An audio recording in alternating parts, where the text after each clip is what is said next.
Welcome to Billboard Gets Rocked, where we look at the top 10 songs on Billboard's Mainstream Rock Chart. This video is going to cover the songs on the week ending November 25th, 2017. Let's take a look at what ended out November. 7 of my 10 predictions last month were actually correct. I'm getting better at this. Not really, it's not hard to guess. I mean, anyone can do it. But if you want to check out what the top 10 songs were for October, just go ahead and click the YouTube card right here. But besides that, let's just keep going forward and take a look at the top 10 of November. Number 10. Greta Van Fleet, Highway Tune.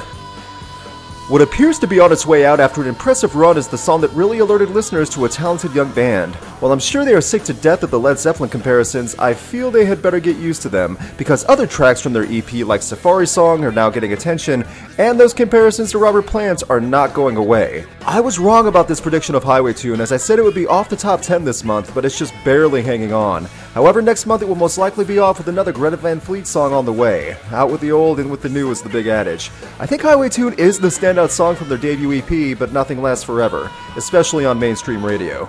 I don't think Highway Tune will be on the top 10 next month, but they had an impressive run with this song, especially for a band that is so young, so they should be proud. Plus, I'm willing to bet we're going to see Greta Van Fleet again on this list relatively soon. So, I'm pretty sure you're going to hear more Led Zeppelin comparisons in the future. Number 9. I Only Lie When I Love You by Royal Blood. After a few weeks off the top 10, Royal Blood is back with I Only Lie When I Love You. I can't even keep track of how many singles have come from the album How Did We Get So Dark, but at this rate the entire album will be played on the radio. Get used to these two Brits because they aren't going anywhere either. Radio is loving them more and more as the years go by.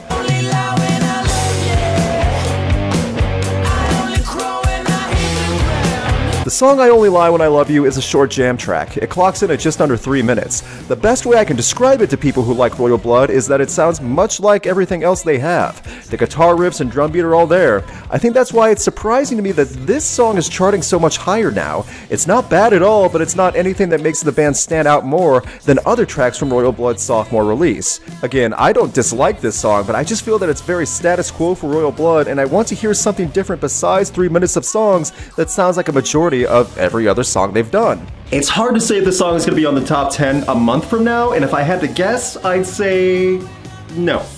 Not because it's bad, but just because there are better songs coming up very quickly, and this is one of the final singles from this album, How Did We Get So Dark, so I feel like this song, which already sounds like Royal Blood and everything they've done previously, is probably not going to make it another month from now. Could be wrong though. But on the bright side, this song's way better than the song at number 1 right now. That enough foreshadowing for you? Number 8. Little One by Highly Suspect. Little One has spent a lot of time on this list, and that's great. There is a chance this may be the final single from the band's second album, The Boy Who Died Wolf, so as for this song lasting so long, it's kind of nice. I'm willing to bet Little One will drop off the list a month from now, but just like Highway Tune from Greta Van Fleet, this song had a great run. The song peaked at number 2 on Billboard's Mainstream Rock list and lasted on the chart for 28 weeks, over half a year. That's the type of long-lasting airplay that other bands would kill for. And since it's now been over a year since Highly Suspect released an album, it's hopeful that they have another in their making, especially considering how quickly they released their first 2 albums in under 2 years. I've talked about Highly Suspect quite a bit on Rocked after reviewing their 2 albums, interviewing them, shooting them live several times, and now with Billboard Gets Rocked. So, instead of beating a dead horse, let's move on and talk about a band that I really don't talk about that much. Number 7. Walk on Water by 30 Seconds to Mars. There used to be a time where 30 Seconds to Mars wasn't known as Jared Leto and Company. Now the band is going back into the swing of touring. The song Walk on Water is already at number 7 on this chart after just 10 weeks. I would be lying, however, if I said I didn't think a big part of it is because the band name behind the song. As for the song itself, Walk on Water, it's okay, I guess. It's the big inspirational, uplifting chorus. That's what the entire track time builds around. What's interesting, however, is that this track is reliant on computer mixing and what's described as nanotechnology. As far as electronic assistance goes, computer software was the most used musical instrument. I'm someone who used to really like 30 Seconds to Mars but lost interest over time, especially after their most recent 2013 album Love, Lust, Faith and Dreams. So with Walk on Water, it kind of sounds like more of the same continuing from that.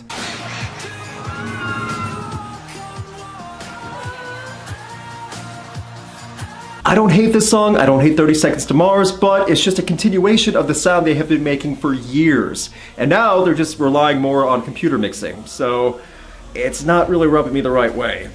But it'll definitely be in the top 10 next month, I'm pretty sure about that. Name value alone of 30 Seconds to Mars is what's gonna keep it. That and Jared Leto makes all the ladies swoon. I mean, that's more than enough reason for radio to keep playing it.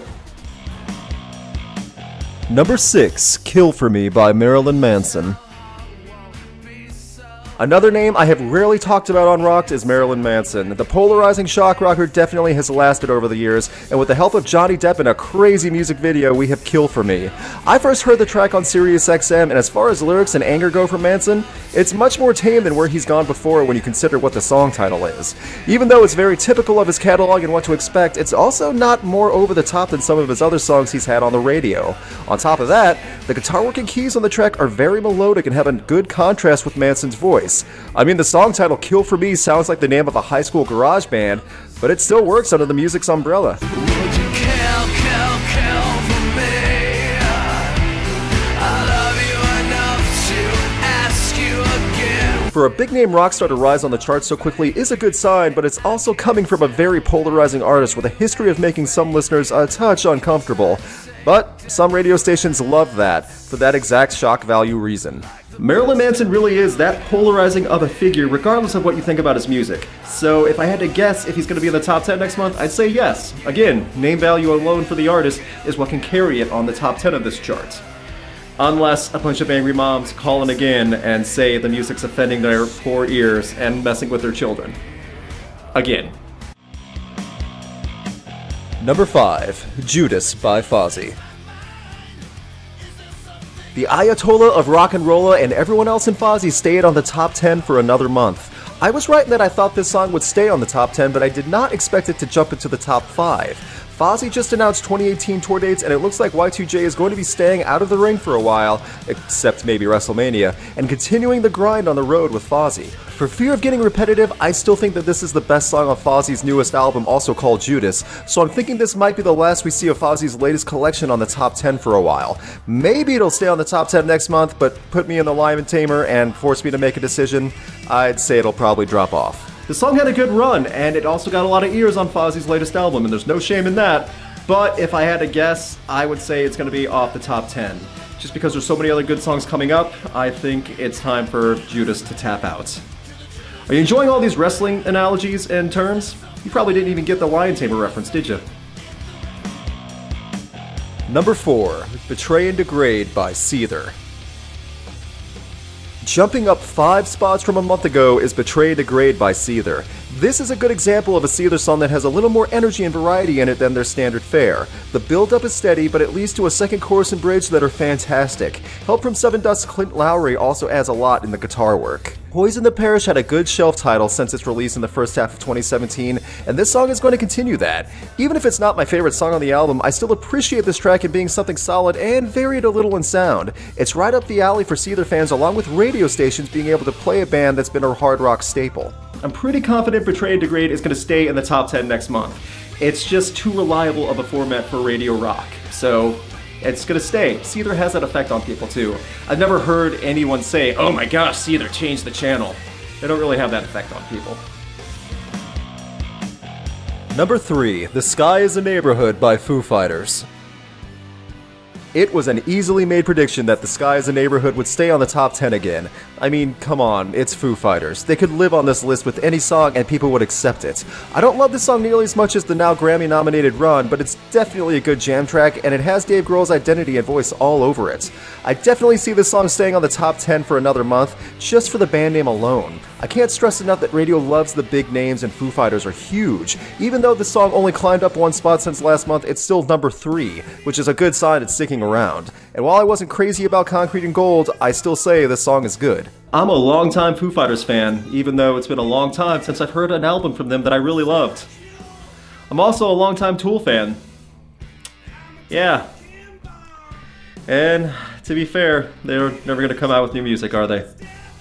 It's just never going to happen. How's that for pessimism? Number 2, Go to War by Nothing More. As of my writing this out, the 2018 Grammy nominations just broke and Nothing More has been nominated for 3 Grammys, 2 of which for this song Go to War. Wow, a young band with talent and drive got noticed. Let's be honest, a big part of it is due to radio actually playing their music in a constant mix of playing the same bands repeatedly. By the time the 2018 Grammy Awards happen, I hope that Nothing More at least gets one. Yes, the Grammys don't matter to 90% of music, but they matter even less to big names who already have a closet full of them. Not to mention the fact that Nothing More leads bands in nominations, and that's impressive. Go to War really helped put Nothing More on another level. I know other critics weren't as crazy about the stories we tell ourselves as I was, but I stand by it, and this song is one of the reasons why. It hits hard at the right moments, and it doesn't sound like the standard bro rock you hear on the radio. I mean, what more could you ask for? Number 1. RX Medicate by Theory. Speaking of bro rock, Medicate or RX is not the worst song I've ever heard, but I knew radio would love it and that it would stick around for quite a while.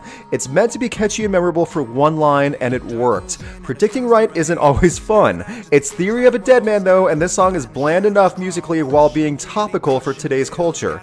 It's a record label's perfect combination. At the end of December, however, I still see this song being in the top 10. Not sure if it'll be in the top 5 or not, but I'm confident it will still remain on the top 10 Billboard Mainstream Rock Chart. Some people truly like this song, and that's fine, but wow, was it played to death over the course of this past month. There is so much better music in rock, including mainstream rock, and especially on this full chart. But we want to be freaking bored, sit around, and medicate. I am so freaking bored, nothing to do today. I guess I'll sit around and medicate. And that was a look at the top 10 songs on Billboard Mainstream's Rock Chart for November. What was your favorite song on the list? Leave a comment and let people know. Make sure to subscribe to get notified about the next Billboard Gets Rocked. You can check out my concert photography on Instagram and keep up with Rocked on Facebook and Twitter.